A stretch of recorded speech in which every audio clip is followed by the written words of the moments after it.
Welcome to Legendary Elite to Curse the Sky. Now you may be thinking, solo Legendary Elite? What's the big deal? Well, this one holds special meaning for me because when Legendary Quest first came out, that was a higher level of difficulty for us. And this one was very discouraging for me because at the time, I couldn't solo this on Legendary Elite. And the reason is because this one contains a lot of Abishai, which are highly resistant or immune to most of a caster druid's native damage types. So this build isn't meant to be a soloer. I've always said that it's meant for group play, but it can solo, but it does so at a modest pace. Well, with the update 38 changes to Druid, it was a game changer for caster druids, and it allows caster druids to damage mobs that they couldn't damage before. In fact, there really aren't any mobs that a caster druid can't damage now with its spells, with its cold and fire spells. And if you haven't read up on the changes to caster druid, specifically that change is with Anger of the Noonday Sun and Mantle of the Icy Soul. So those buffs, which you use when you're running in fire elemental form or water elemental form, now make it so that when you damage a mob with the corresponding element, so like cold for Mantle of the Icy Soul or fire with Anger of the Noonday Sun, it puts a debuff on them, which makes successive spell attacks of that element damage them fully. So if you had a mob that was, say, immune or highly resistant or even healed by fire, like an Iron Golem, in fire elemental form, if you're running with Anger of the Noonday Sun, you can actually damage an Iron Golem with fire spells. Or in this one, I like to run in water elemental form most of the time, so my cold spells will be able to affect the Abishai, for example, and do full damage, which is awesome. And the Sorc Savants got something similar to that. So each of the Savants, so like Air Savant, for example, is going to have an enhancement that's going to make mobs take full damage from their electric spells, and so on and so forth for Fire Savant, Water Savant, etc. I'll also mention that when you have Elemental Mastery fully maxed out, when you change forms, when you change into elemental form, it automatically applies Anger of the Noonday Sun and Mantle of the Icy Soul, depending on which elemental form you change to. Mantle is for water elemental, and Anger of the Noonday Sun is for fire elemental. So that's been really awesome. Whether it's situational, you're fighting the boss and Von 5 and a caster druid could almost do nothing to it. Now you can damage that golem, that Iron Golem boss with cold spells. Or if it's a whole quest like this one, now I can solo it, which is very cool. So this is my first video with Gingerspyce back at level cap. We finished Reaper Life 2 on our end, making the videos almost 2 months ago. So after Reaper Life 2, I reincarnated, got my racial completionist into Dragonborn, and worked all the way back up to level 30, and here I am. And so for folks that are following my build, I want to go over a few things before we start the quest. So back to enhancements. With racial completionist, I have 11 extra racial action points. You can see I have 91 total here. And so that allows me to invest deeply into the Dragonborn tree. And I chose Dragonborn largely for flavor, but it does have a lot of great options, a lot of strong options for a caster druid. But I think the Dragonborn are really cool, and I wanted to play my druid as a Dragonborn. But one significant enhancement is +3 to evocation DC, so that helps your Earthquake, and some other spells too, but Earthquake, of course, is the big one for a caster druid. And Dragon Breath is cool to have another AoE damage option. Got some extra hit points and healing application in the Resilience line. Got some 30 extra cold spell power here, very cool. Extra defenses in the form of armor and PRR. That's great for the tanky playstyle that I enjoy. And then I also love like a fast movement option. So, I've always loved, abundant step-like abilities, so having Memory of Flight is a lot of fun. And I had that before as a caster druid, but I would have to switch into Winterwolf form and then use Snow Slide and then switch back. So I still use Snow Slide. That still is very cool to get over long distances, but just in general, I stick to Memory of Flight for that kind of thing. I'm also invested 17 points into the Nature's Protector tree. There's lots of great stuff here for really any caster druid, I think. And as I mentioned in my build post, I continue to advocate for heavy armor proficiency for a caster druid. And that's easier to get than ever. Before I had to spend a feat on that, but now if you get tier 3 innate in Nature's Protector, it grants heavy armor proficiency. So that actually freed up a feat for me. Lots of other good stuff here for defenses, a point of Constitution. Here you got some MRR. Here you got a lot of MRR and PRR, and +3 to all saving throws. That's really awesome. +6 more natural armor. The Nature's Defense stance. So this is a stance that you do have to activate. So here I have it active in my buff bar, and that allows you to benefit from like this ability right here. Actually, I think this one too. Yeah, while in Nature's Defense stance, you get +12 PRR and MRR. And then here, +3 to all saving throws. This stance doesn't interfere with any of your other abilities. It doesn't interfere with spell casting. It doesn't slow down your casting times or anything like that. It's just, it doesn't interfere with anything, as far as I can tell. So that's a stance that I run in all the time, and has made my build a lot more defensive than it used to be. And I'll just show you my standing stats. I'm up to 243 armor class. That's a lot higher than it was before when I was at cap. Beginning of 2017, before racials came out. 264 PRR, and that'll actually top out at over 300 when I'm in like Reaper mode and Deific Warding is proccing.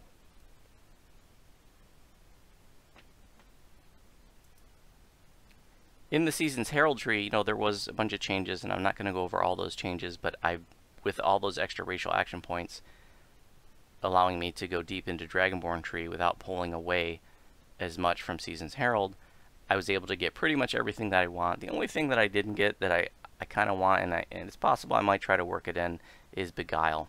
That isn't a very popular one, but I do like it. If you're fighting a tough orange name mini boss, this can slow them down to a crawl. So there are other things that slow mobs down, like Mantle of Icy Soul and Ice Storm, but Beguile was really cool. So I haven't been playing a ton since I've been back at Caps, so I still need to do some experimenting to see if I want to maybe make some adjustments, but this is generally how it's going to be. I also want to mention the gear, which has almost entirely changed since I was at Cap, a year and some months ago. The only two pieces that remained are the Torque and the Legendary Spinneret. The Torque, of course, not a very popular option. I love it. I think it's tons of fun, and it's just a mana generating machine, and so for my tanky playstyle, this works really well to generate lots of mana during the course of a quest. But for most spellcasters, that's going to be a situational item. I'm using Legendary Compliance. I'm not totally sold on this. It's a decent item, though. It does have high Charisma and the Alluring skills, which allows me to get very high Intimidate. And I'm going to do a separate video talking about how I get to my Intimidate and offer, or show ways how you can get even higher. And this is going to be for people who are newer to trying to get their Intimidate score up, and maybe they're struggling to try to get it over 100, for example. So that'll be coming soon. It also has Potency 145, which is nice. So it's a decent item.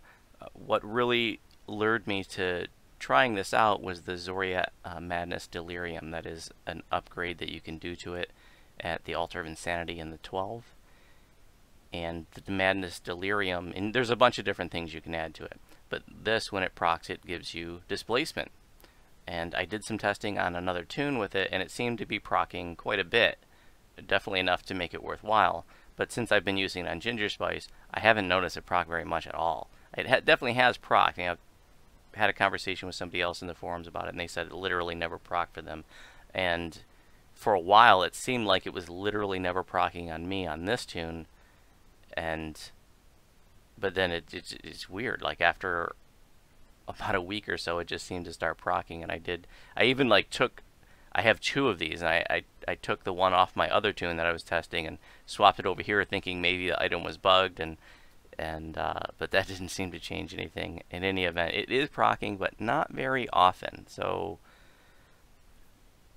we'll see if this ends up being a permanent piece. I probably will, and so now I have the 5-piece opposition ender set going, the legendary green steel, and that's been pretty cool. And in this quest, if you ever see the Finger of Death icon killing a mob, that's going to be the ender set proccing, which, if you're not familiar with the 5-piece legendary green steel ender set, if a mob drops below 5,000 hit points, then there's a chance that it can just be insta-killed from that. That's what the ender set ability is, the 5-piece set. And this 5-piece set is both an opposition set and a material set, which gives me big bonuses, 36% stacking hit points, and then I believe it's something like 35% extra spell critical damage. Not spell critical chance, but spell critical damage. So I have been really enjoying the 5-piece green steel set. I never ran that before on Gingerspyce. I have been running with it on Voodoo for a while, but I'm definitely going to be sticking with it for now. So that's the first of 5 pieces. Maybe I'll just do the green steel since we're talking about that. So I've got the bracers. This is a triple air. The goggles were triple negative. The boots are triple fire. And the gloves are triple positive, which gives huge bonus to unconscious range. And then the belt is triple earth. And if you don't know what I'm talking about, I did a video that I called my Advanced Guide to Legendary Green Steel Crafting, where I showed how to craft the set, and I talked about the set and the set bonuses and how they work together. So you can check that out. Unfortunately, the video quality isn't very good. My settings weren't quite right, and I wanted to redo that video the next time that Lamania was open, but I missed the window. I was very busy with some other things, and I didn't get to do it. So hopefully the next time Lamania is open, I'm going to redo that, and I want to redo that on Lamania. I want to make that video on Lamania because in the video I use a lot of green steel materials, and I don't want to use my actual legendary green steel ingredients because I don't have enough to just make a bunch of items for a video just for demonstrative reasons. Okay. I am using the Legendary Scales of the Exile. The heavy armor out of Update 38 is very cool. Finally got me away from the Shadow Dragon Plate. So I lost some DR there, but this has just amazing stats for my build. Insightful Wisdom 9, Insightful Constitution 9, and that has a really cool set bonus with extra Constitution and natural armor, great for my tanky playstyle. And the other piece of that set is the Legendary Giant's Platter, also from Update 38. Both of these come from Madness of Crowds. This shield has a lot of great defensive options, so I gave up the Death-Ek Runestone. This has high MRR, high natural armor, high vitality, high protection, and just a really cool shield, plus the 2-piece set bonus. And what's really interesting about this shield is it actually has 2 different set bonuses. So there's a 2-piece set bonus with the armor, and then there's a 2-piece set bonus with the sickle. So this Legendary Wild Frost also comes from the Madness of Crowds, Update 38. And so this is the, let's see, Seasons of Change set, which the 2 pieces, the Legendary Wild Frost, and there's also there's a Fire Sickle too, the Legendary Wild Flame. Either one of them can be used for this 2-piece set. And actually, if you were dual wielding, then you could just use that. You wouldn't have to use a sickle and a shield. You could dual wield sickles. And so this gives, you can see at the bottom there, 25 artifact bonus to fire and cold spell power, and +2 artifact bonus to evocation DC. So that's an artifact bonus, so therefore it wouldn't stack with the Slaver set. I'm not running the Slaver set anymore, but that wouldn't stack with the bonus from the Slaver set anyways. And you can see I also have this made sentient. I have a 3-piece Grandfathers and 4-piece Odos. I'm not 100% positive that's going to be my final thing. There is, we can have an 8th slot now with the Spark of Memory out of White Plume Mountain. I don't have that opened up yet, but when I do, I'm going to be giving myself an extra point of wisdom, and then the next time +8 tomes go on sale, that'll be another point of wisdom, and that'll get my DCs 1 higher. What else? So I'm back to using the Ring of Shadows. So this was an endgame piece of gear for me for a long time.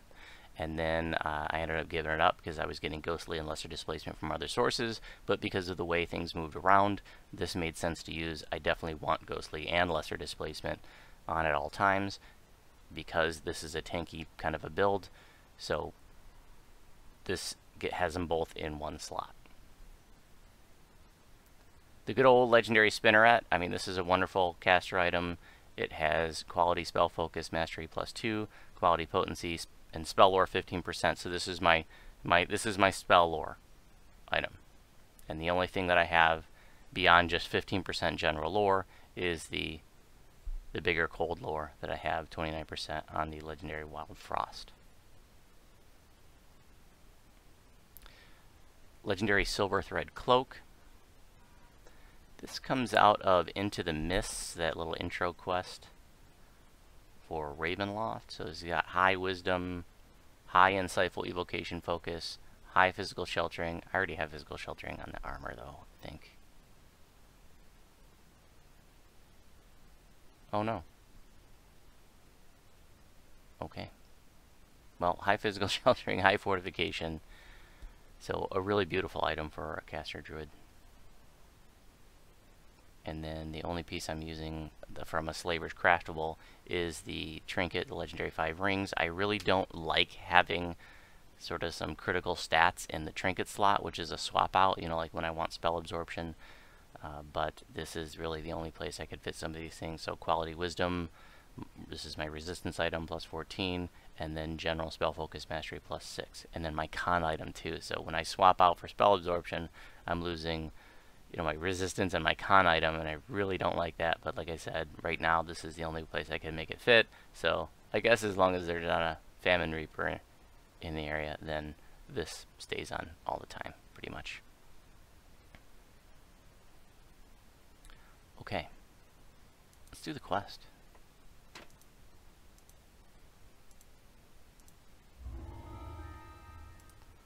Legendary Elite.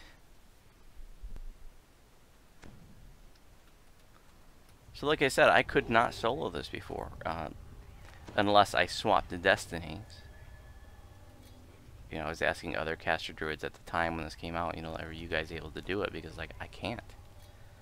And somebody said, well, if you run in, they were running an Exalted Angel, and you can use the SLAs from Exalted Angel, and I actually did solo it doing that. But I don't run an Exalted Angel. I run an Unyielding Sentinel, so it's nice to be able to solo this without having to change destinies.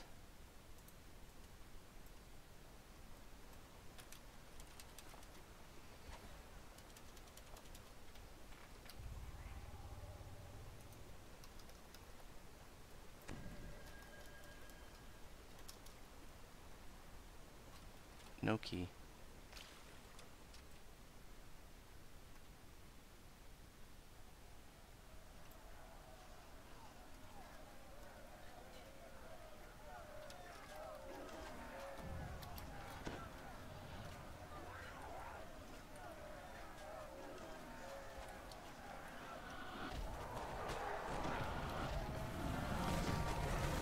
Before the changes to update 38, which are allowing me to solo this, I'd come in here and I had no problem on the defensive side, but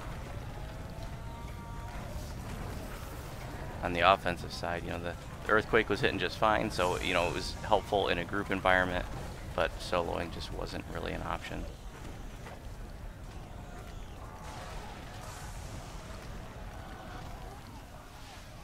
So I was able to take that group down with just one round of, you know, the whole spell attack routine. One round of AoEs. Hey, there's my key.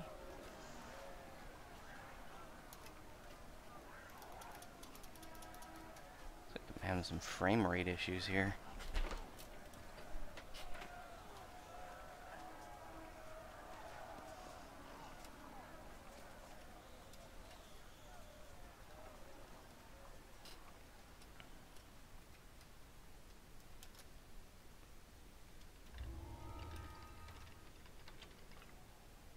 I wonder if changing the graphic for the elemental form would make any difference.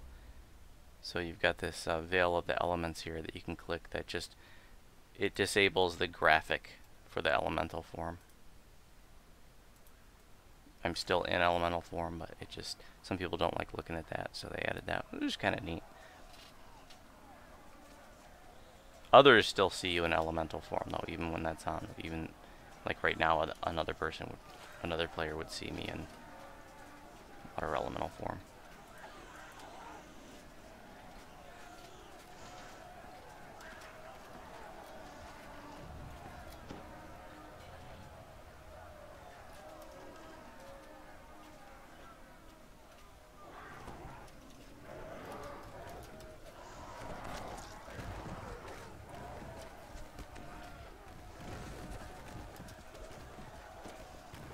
I love that the memory of flight allows you to move through mobs. That's so cool. That's a nice little perk.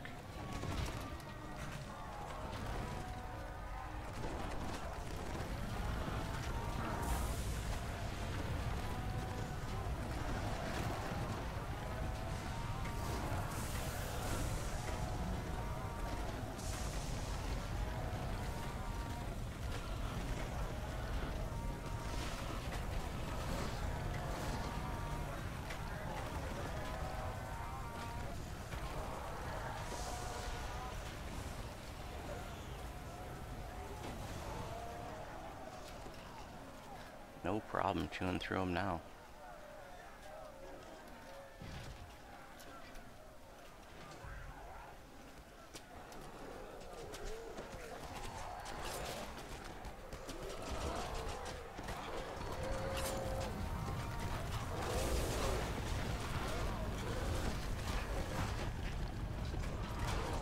Still using the good old attack routine. You know, I love to gather mobs into a group, do the earthquake, sleet storm, ice storm, storm of vengeance, double blast them with sunburst, which blinds them. I've been using creeping doom a lot more than I used to though. Now that that's an acid spell, it's affected by spell power. I used to use it before, but not that much. But you know, it used to be a poison spell, and so there wasn't anything that affected poison spell power, which was made it a little bit awkward. They changed it to acid, which makes it a much more formidable spell. Oh, they just had immune. They didn't. That was the first hit, so it's the second hits where they start taking damage.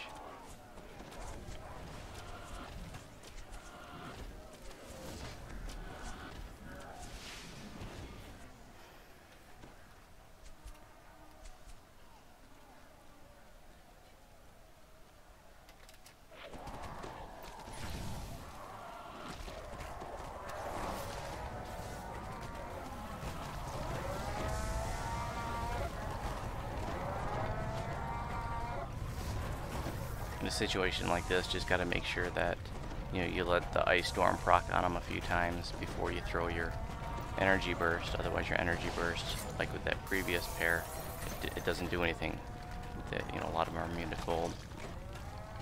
So let the ice storm hit them a time, and that gives them the debuff. Then subsequent attacks, they're vulnerable to cold.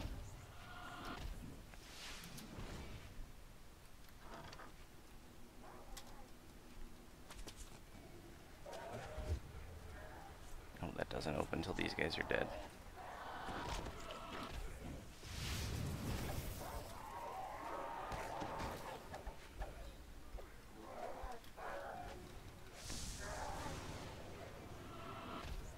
Just using the SLAs to finish him off.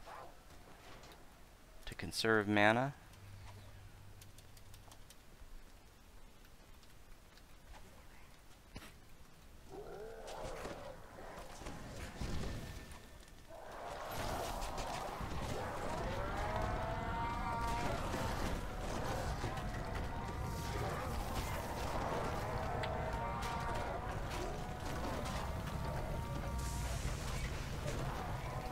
In addition to Creeping Doom being changed to acid damage, we also had a rework of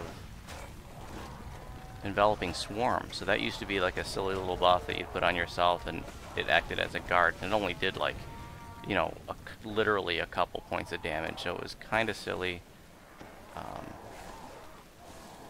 But now that's been changed to an acid dot. So that's a totally extra dot. And then, because Creeping Doom was changed to acid, so we have 2 new acid dots. And if you're not familiar with Creeping Doom, that's an AoE dot. Very unique spell.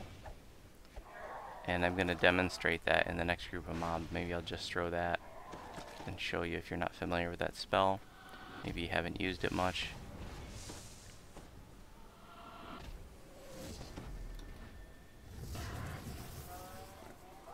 6,000 on the Dragon Breath. Nice.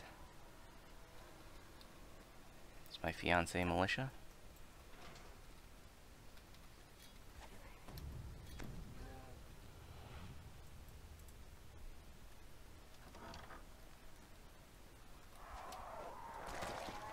So all I'm going to do besides the Earthquake is I'm going to throw a Creeping Doom on the bunch. And it hits the first mob. Oh, they're immune to it. And then it splashes onto all the mobs around. But you can see how they're all getting the immune to acid. But yeah, once it's really slow to hit its target, which is, you know, one of the things that at first kind of seems to make it laughable. But once it hits its target, it splashes onto all adjacent targets, all adjacent mobs. Which is really, really cool spell.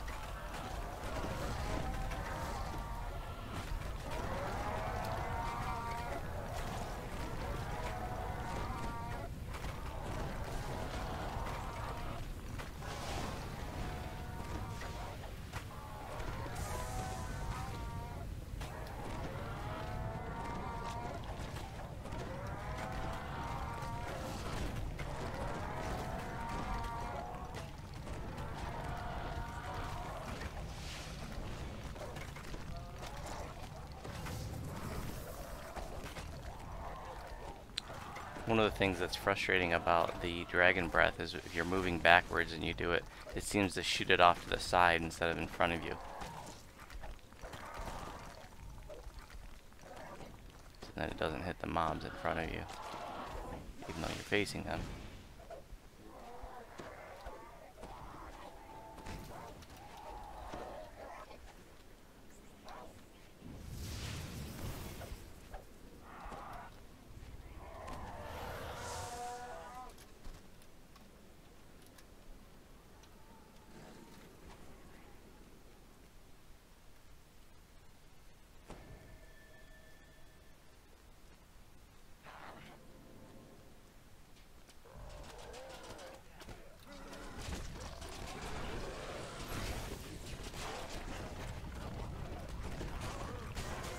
Here, we'll do the Creeping Doom on this group.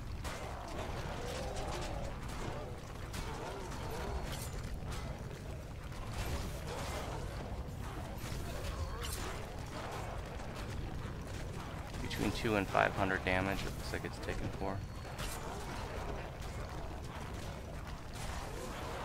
I think I saw 600 in there.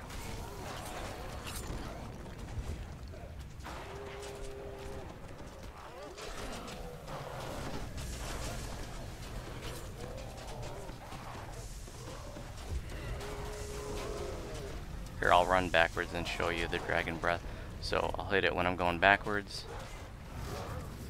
Oh, it started to go forward, but then it turned to the side. Interesting.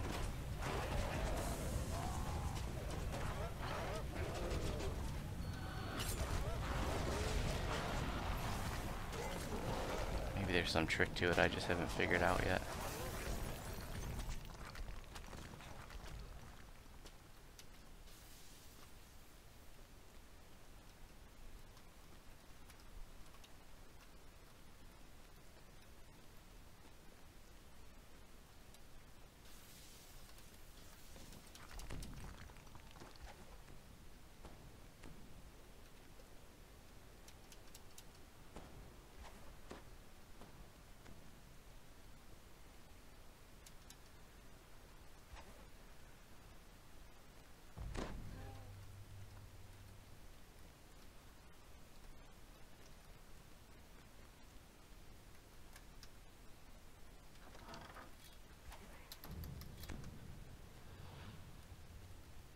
And let's go ahead and make a giant pile. Here, we're going to drag everything. This is the way I love to do it. This is a little bit trickier to do in Reaper mode, but you can still do it on like lower and mid skulls. Maybe not this ambitiously, but...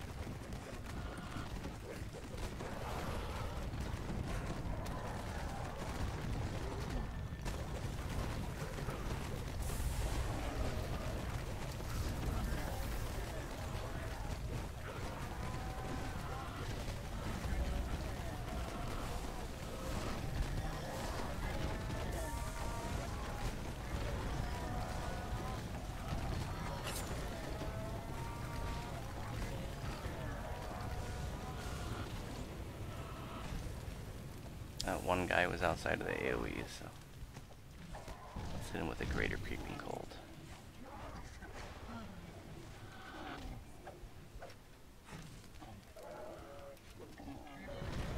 Oh, and that guy didn't want to follow either.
Remnant.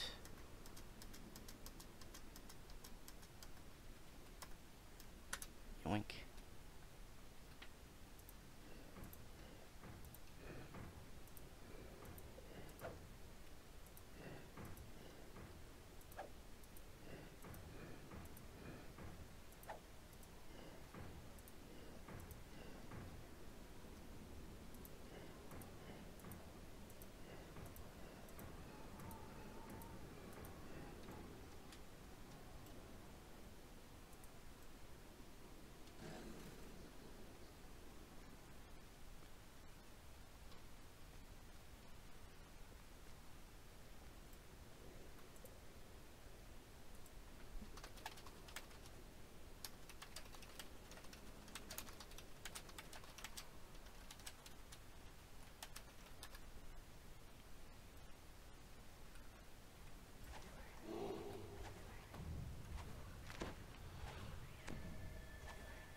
Got arcane spell failure, so sometimes I have to throw 2 or 3 GH scrolls to get it to go off. No big deal.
really don't like that the examination window pops up in the middle of the screen now. I thought they were going to change that when they said they were, you know, changing where dialog boxes open up, but apparently that's different coding.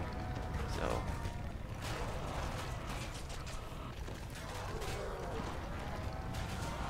very irritating that it pops up like practically on top of the mob that you're fighting.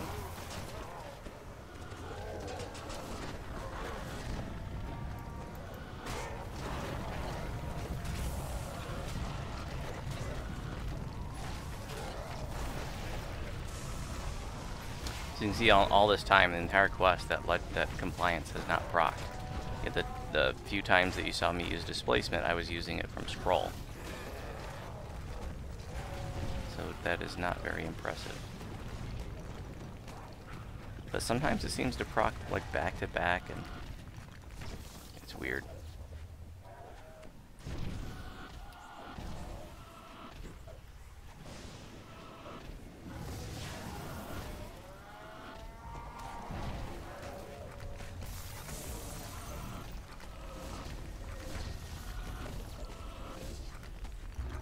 Piece of cake. Now, how high a skull Reaper can I solo this on? I don't know. Well, thanks for watching.